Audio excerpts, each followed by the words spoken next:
kuuliza kwamba tulipatia majibu. Labda tuseme kwamba sasa, je, sisi kama brokers hapa mkoa wa Mbeya au nyanda za juu kusini tumefikia viwango gani kujitangaza? Labda hapo, lakini ndio tunakwenda na sasa hivi tayari watu wanajua tupo, wanajua vizuri. Kwa hiyo ni kazi kama kazi nyingine kama nilivyosema, isipokuwa tu labda ile hali ya kujulikana na kujitangaza. Lakini mbali na kwamba kama group au kama kundi, mtu mmoja mmoja wanajulikana sana. Kwa mfano kama uliyetoka kuongea naye rafiki yangu hapa, Mama Sauti, ni mtu anayejulikana, anajua wengi sana katika sehemu yake. Kwa hiyo tunajulikana, na kitu kilichotufanya tujulikane ni uaminifu.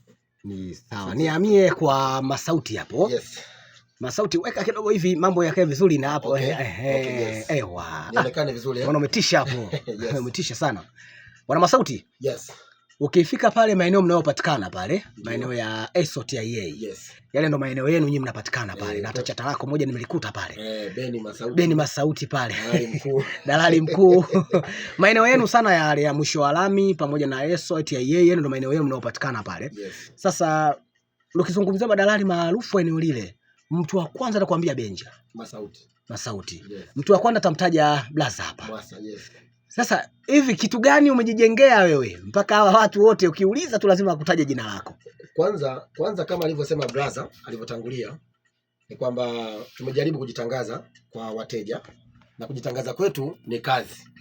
Cha kwanza kinaangalia uaminifu kama alivyoongea Blaza, lakini pili ni namna ambavyo unakuwa unafanya na kazi na watu vizuri.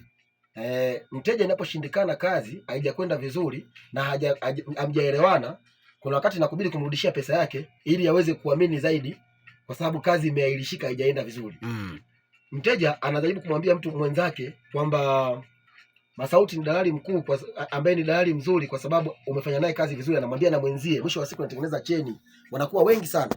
Kwa mfano wanachuo, hakuna mwanachuo sidhani ambaye atakosa namba yangu mimi, ni wachache sana.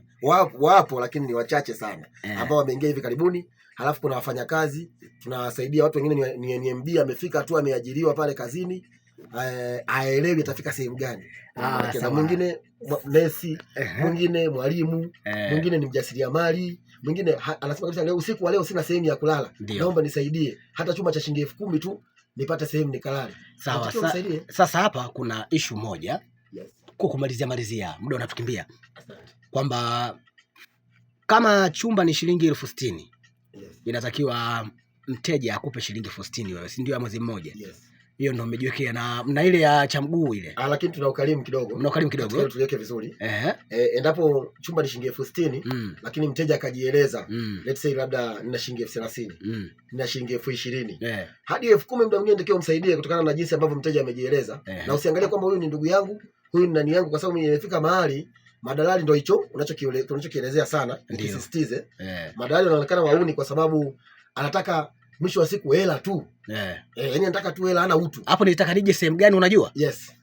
Kuna wale ambao chumba ni shilingi 50,000, anakuambia dogo nige hata 10,000 basi. Hivi yule haribu kazi yule. Sasa hapo umekuja penyewe pale. Kwamba kwa nafasi nyingine ni kama anaharibu kazi, lakini kwa nafasi nyingine pia ni ukarimu, ni utu. Kila mtu na utu wake. Huwezi kumwambia tu mtu kwamba bana kutembea mimi ni shilingi 20,000, kutembea ni shilingi 30,000, ni shilingi ngapi? Unakuwa unamkazia mtu, lakini unamsikiliza kwa upande